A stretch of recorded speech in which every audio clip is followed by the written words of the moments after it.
Ce 24 octobre 2022 a marqué les 5 ans du décès dramatique de l'animateur Philippe Vecchi. Mort il y a presque 5 ans, celui qui a été animateur du programme phare de Canal+, Nulle part ailleurs, s'était donné la mort à l'appartement de ses 2 parents, à Roanne, en région Auvergne-Rhône-Alpes.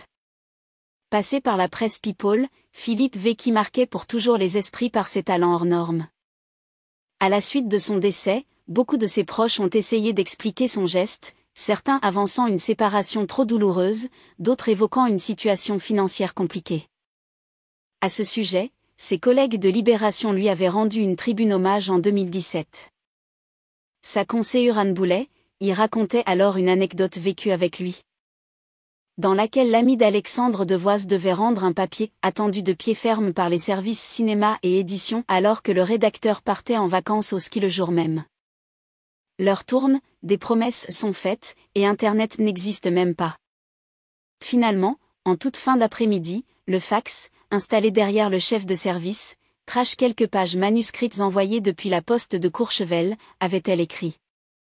Il faut les récupérer sans trop alerter ceux sur lesquels le numéro de charme de celui que nous surnommions affectueusement la Vioque ne fonctionne pas. Elle racontait alors qu'une véritable course contre la montre démarrait, car Philippe Vecchi courait constamment après les règlements de ses piges. Déchiffrer ses pattes de mouche et entrer discrètement le texte dans le système informatique de l'édition centrale. Philippe a besoin que cet article paraisse, perpétuellement dans la dèche, il est au centime, et donc au signe près, avait-elle expliqué. Pourtant, cette hypothétique pige, il la claquera dans un somptueux bouquet de fleurs en remerciement du coup de main. Dans les colonnes de France Dimanche, en 2017, son collègue et ami Alexandre Devoise, avec qui il avait travaillé sur Canal+, révélait avoir senti que son camarade n'allait pas bien.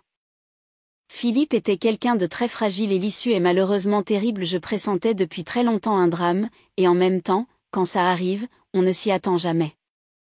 C'est super triste. Encore aujourd'hui, l'absence de Philippe Vecchi laisse un vide très difficile pour ses proches. Il aurait eu 58 ans.